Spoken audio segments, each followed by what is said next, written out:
When Michael Dunn and Jordan Davis crossed paths, things would never be the same. Oh my God, somebody's shooting. Somebody's shooting out their car.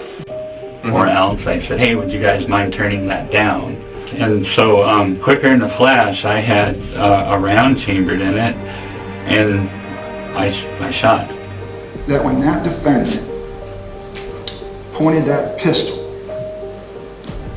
at the car full of unarmed teenagers. The Loud Music Killer documentary, out now.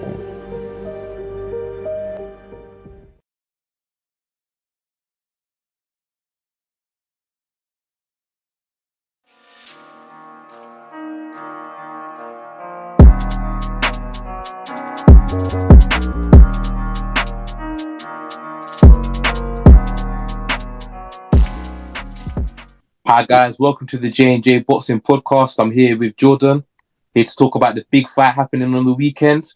So Jordan, what's your thoughts about this big fight card happening? So, obviously we were looking at the Fury and Ngannou fight and card. So I did a bit of research on Ngannou because I'm not going to lie, I was fully ignorant to the guy. I didn't know anything about it.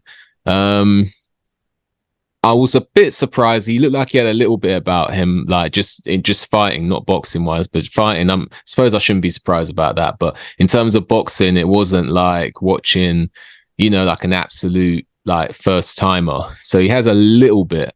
I watched him doing some light sparring with Carlos Takam. Yeah. Don't get me wrong. It doesn't look like he should be in a ring with Tyson Fury. But yeah, it doesn't change what I think is going to happen here. I think Fury wins as and when he wants to win. I suspect Fury's just going to put on a bit of a show, do a bit of showboating. It'll be a bit theatrical, in my opinion. Yeah, definitely. What are your thoughts? Well, what do you think about it? Well, there's rumours on the circuit that Carlos Takam and Francis Ngannou had a kickboxing fight back in the day, and apparently Takam smashed him to pieces. So I'm not really sure if that's true, but now they're stablemates. I've seen them moving. And I'm going to pick up on a point you just said. You see how you said Tyson, he doesn't belong in the ring with Tyson Fury? Mm-hmm. I don't even think he belongs in the ring with Carlos Takam. I think if they're really going to spar, Takam will deal with him relatively easily. With Ngannou, I know he's a power puncher, but when I look at boxers, I look at their feet. Ngannou's feet stay where they are. Tyson Fury, yeah, he's looking a bit out of shape, but he, like you said, I think he beats Ngannou when and how he wants to. He'll make it a bit of a show. Probably, I wouldn't be surprised if it's an 8-rounder. I wouldn't be surprised if it goes to points or Fury stops him late, just because he wants to make it a show. But I don't think Ngannou obviously has power, but I don't think he has the punching mechanics to even land that shot. Yeah, I think it's pretty much as close to a foregone conclusion as you're going to get. So moving on from that, because I know me and you spoke, we're more excited about the undercard. Yeah, the undercard's a big undercard. There's a couple fights on there. There's obviously Fabio Wardley defending his British title in Saudi Arabia against David Adeleye. There's Carlos Takam and Martin Bakole going at it, two French native people, so that's going to be good. Then you have Joseph Parker versus Simon Kean, two big punchers. Simon Kean's only lost once, avenged that loss. Then we have Arsenbek Makhmudov doing his thing. I'm not going to lie to you.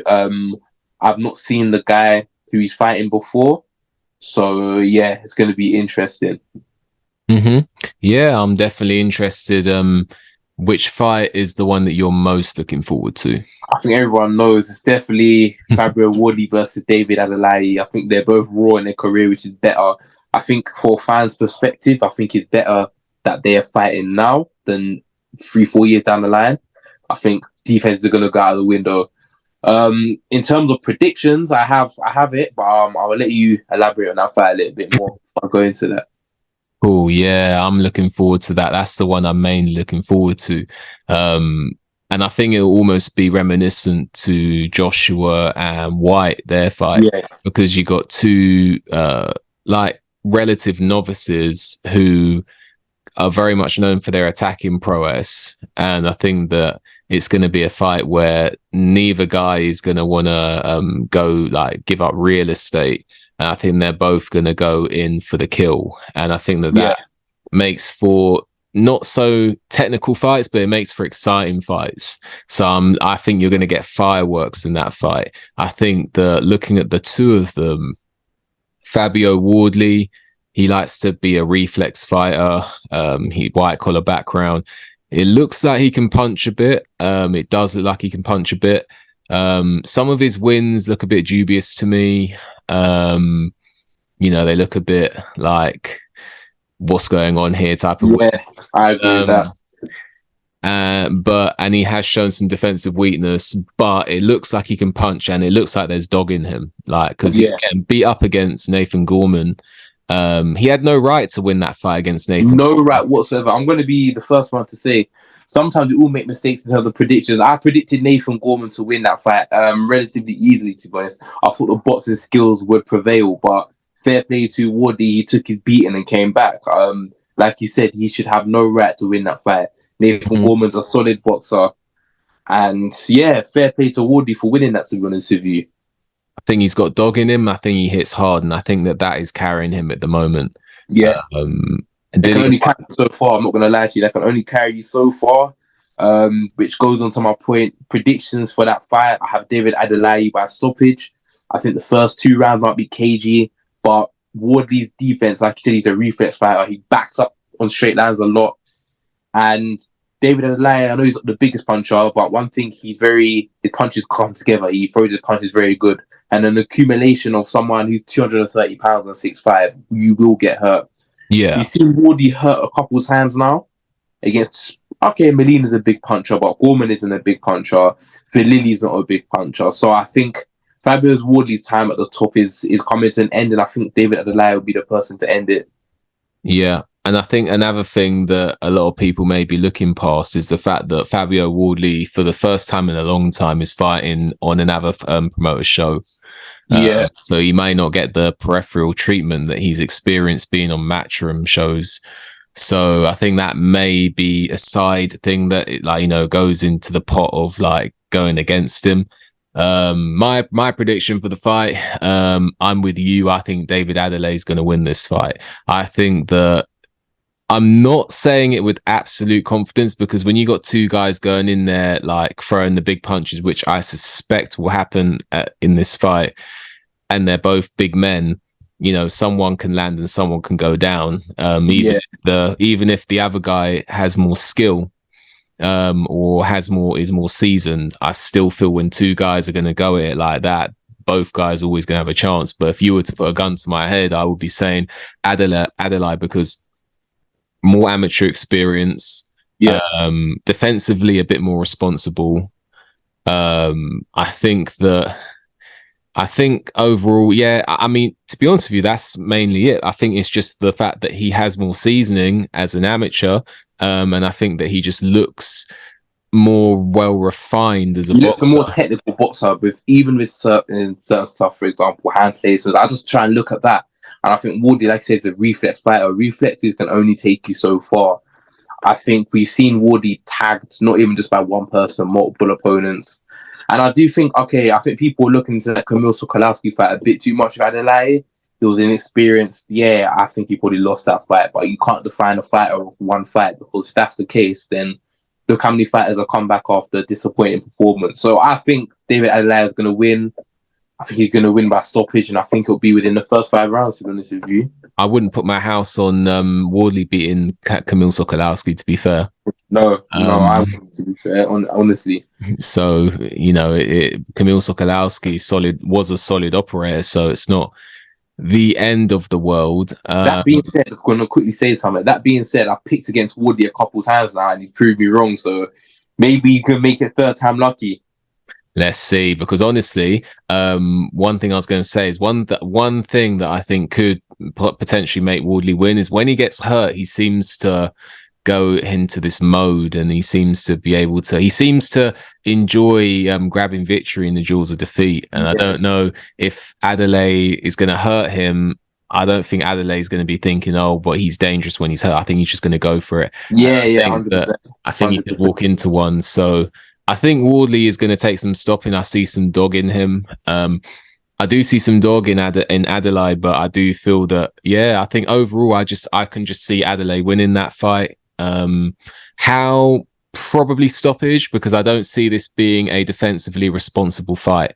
But yeah, I think we're both in agreement with who we think's going to win. I would not be surprised. I'm not trying to be on the fence. I would be surprised if either guy wins, just because of the nature of how I think this fight's going to play out.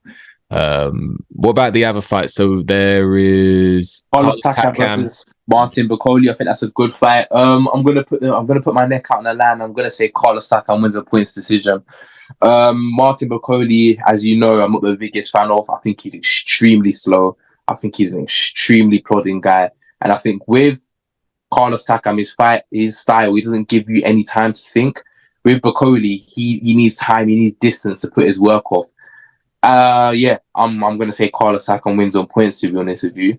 Cool. I think I'm going to disagree with you. I think that Bakole will win because I think the age, if I was to know that the Carlos Takam that fought Makhmudov is showing up, then I would I may swing towards Takam, but I don't know if that version is going to show up. That's the only reason, because age, and I just don't know if that is the version that's going. If that version shows up, I do believe he can win. And his tactics, because sometimes Takam does like to get on the back foot, so I don't know how he's going to approach this fight. I will pick Bakole to win. I think Bakole will struggle with the shoulder roll, because Carlos Takam does have a shoulder roll there. I think Takam will win maybe the early rounds, but I think Bakole may hunt him down. I just think at 40-something years old, but how old's Bakole? I'm picking Bakole, but I think it's a very, very interesting fight, and I think it's a potential banana skin, and I'm surprised that they would go for a 40-something-year-old Carlos Takam who's just beaten Tony Yoka and given Makhmudov a hard fight. I'm surprised that they're going to do that. Ahead of, chasing Dillian White, which obviously, I don't know if you saw that confrontation. I saw that. Interesting.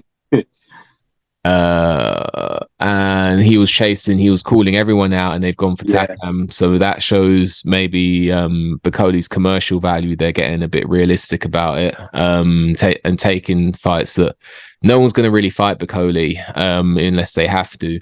I know you don't like him as a fighter, but obviously, what commercial value does he bring? And heavyweights, he is somewhat dangerous, as you saw against Yoka.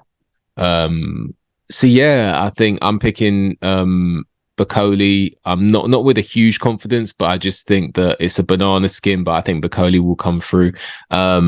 Also, you got to remember Takam. He can. I don't think his chin's what it was. But I do think he's actually quite good at getting underneath that shoulder as well. Yeah. So do I. So, but I wouldn't be too surprised if Takam won. I'm looking to see if he can land those overhands, and I'm looking to see if he can get onto Bakole's chest. Then it's interesting. What about the other fights? I mean, do you want to talk about Makhmudov one, or do you think it's? I guess the other fights, we can just go through it briefly. We can just say what they are. I was going to start with Parker. I was going to go Parker versus Kean, two big punchers. I'm off the Joseph Parker bandwagon, have been for a long time. He's not impressed me. I think he should have stopped Chisora in the second fight. And when he didn't, I was just like, okay, cool. Parker is what he is. So, I think Parker should win. I've seen Simon Kean a couple of times. I've seen his technique is terrible. He can punch, but he's got terrible technique. He got knocked out by a journeyman. In Dylan Carmen, I believe his name is. Yeah, that's it. So, I just think Parker should win. I think he'll probably win by stoppage, but saying that, Parker couldn't even stop a British level cruiserweight. So, Parker win on points is a safe bet, but I think he might stop McKean.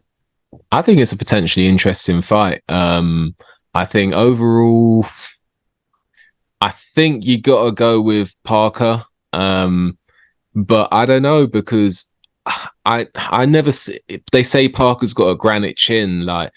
Joshua didn't connect on him properly in their fight, clean. It was mainly jabs, wasn't it? Yeah. White, I'm going to give Parker a break there because I think he was concussed in the second round. Yeah. I'll give him a break there, but I don't know. I don't see a granite chin there. I see a decent chin. I even think, Joshua landed jabs, but I even still think the jabs did have an effect on Parker. I think the jab did hit him, put him in the shell. I know he might have been concussed, but got hurt by Dylan White. Against Joe Joyce, that did shock me. He was getting really hurt by Joe Joyce. I just don't think this whole granite chin persona, even Chisora dropped him. So, I think this whole granite chin thing's a bit over the top.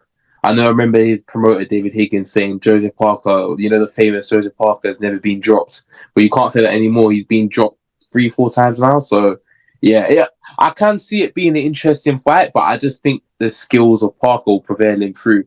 Simon Keating's a bit crude, to be honest with you, but they both can punch, so you never know. This is the heavyweights. He comes across to me as one of those guys where I know what I want to do, but my body mechanics don't allow me to do it. That's what Simon comes across to me. Yeah, I bet Dylan White, I haven't spoken to him before, but I bet if you sat down and talked to him, he would drop some real gems about like what to do in the ring. But I don't think he has the athleticism and things like that. And then you got, I think Simon Kean, even David Price, honestly, I think David Price knows what he wants to do in the ring. Yeah, he's a very knowledgeable guy. Even when you see him on punditry, he knows what. One thing, a sign of a good fighter is when they have good punditry skills in terms of the knowledge of the game. I think, that's when a fighter knows their stuff. Dylan White has good knowledge. Even Chisora, Chisora's got a crude style, but he does know boxing. I'm not gonna lie to you, he does know boxing. So, we'll see. You know what it is? I think sometimes when you just know you have to beat someone a certain way, like Chisora might know how to pop a jab out, but he's not going to do it. Like, I think, so I think Simon Kean, he looks like one of them guys who might know what he should be doing, but he just doesn't look coordinated to me, and like it all looks messy. That's why I think he's going to get hurt, just because he doesn't look coordinated. His punches don't flow, but it's an interesting fight. They can both punch. We'll see in it. He got dropped against that guy that Parker beat, Shaundell Winters.